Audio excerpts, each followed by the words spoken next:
What's up, YouTube? Capital G here. Got a very entertaining Magician Girl duel for you guys to check out. Facing off against Thunder Dragons. There will be times during this duel where you feel like the Thunder Dragon player cannot do anything. Not a meta build of Thunder Dragons, but we'll worry about that later. Magician Girls aren't very powerful on their own. I think Chocolate Magician Girl is really solid because she has that draw effect, but the rest of them just kind of, when you attack them, they get like other monsters from the graveyard and you have to attack them. However, they all are spellcasters based, and it's kind of cool because you can run other kind of mini floodgates like the Magician's right and left hand. Also, there's this card, Secret Sanctuary of the Spellcasters. As long as you have another face-up spell and your opponent doesn't have one, it basically serves as lose one turn for all non-spellcaster monsters. Works on normal summon too. Your opponent can't activate their monster effects, or they can't attack during the rest of the turn. Also, if you guys like the DM anime, you will love this duel because there will be some DM anime cards played. Let's see how it's going to shake down. Looks like Thunder Dragons are up first. I think it's going to end with a pretty mediocre board where he just ends up getting a Colossus pass. Anytime a Thunder Dragon player makes just Colossus, I just like assume that you don't know how to play the deck, because I'm like, yeah, shouldn't you be ending on like triple Colossus or something? I don't know. He does have a couple of Dragon Darts in his hand, so maybe that's what kind of break this hand. But regardless, let's see if little magicians can actually find a way to deal with this. Plays the right hand, and BLS is going to be summoned, but keep in mind BLS is going to be affected by this sanctuary, so it can attack and it can activate its effects. So it's not really that big of a deal, to be honest. Tries to fix the hand here, not going to really do that much. It's going to attack, but the thing is, Little Barry is going to summon another monster from the deck. So as long as he can kind of just keep diverting the attacks by summoning other monsters, he's actually in pretty good shape. Right hand's going to be played. He is going to use Effect Veiler, so no draw for Chocolate Magician Girl. He gets jebaited here, activates Called by the Grave, but he forgets about the right hand. So every time he activates a spell effect, the first time anyways, it is going to be negated as long as the opponent controls a spellcaster. So basically you just got a +1 off that. Now this is where the duel starts getting spicy, right?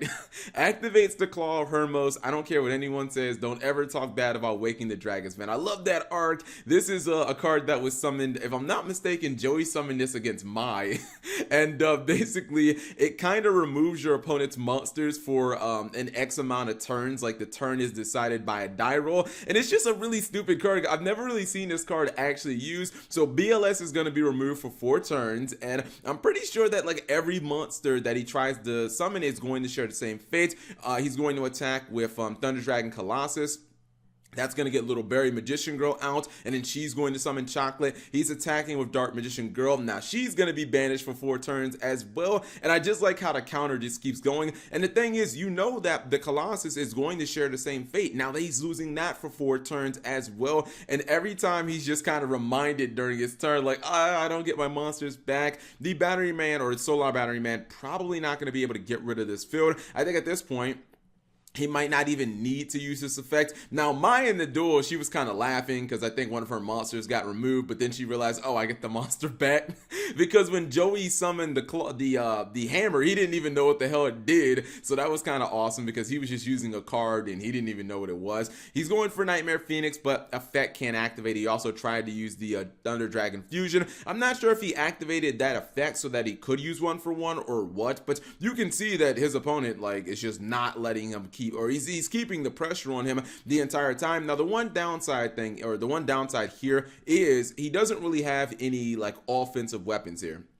Sure, he has the Hermos hammer, but for the most part, he doesn't have any real big solid beaters, but I think it's okay. He misplays with Regeki, trying to activate it, forgetting about the hand cards. They're just going to keep negating. Finally, he does get a spot removal card, gets the Magical Dimension. That's going to take care of BLS, but the Colossus should be coming back fairly soon. It might even be this turn. Oh no, it looks like it's going to be the next. Nope, it is this turn. I'm trolling. He's going to attack into Barry Magician Girl. She don't care. She's just getting other monsters. Same thing with the Chocolate Magician Girl. He attacks twice because there is technically a replay, but he actually made his opponent go +2 on that replay, so that was just kind of a kappa. Now the thing is, he can't actually kill the Colossus in battle here. Most decks would probably Maybe you just try to go for Borlo Dragon or something like that. However, if he does do that, he will be locked out by his own secret village, or excuse me, secret sanctuary. So that's probably why he's not going into his extra deck. However, I just feel like, you know, the Thunder Dragon player is basically on borrowed time. He has probably one more turn until he gets that out. He's gonna go for Titan, can't attack, can't activate any monster effects, and basically this in the hand, the Kiwi is going to actually just end the duel. These cards are now way too strong for the Thunder Dragons to handle, and I mean, I felt like he just got locked down almost the entire duel.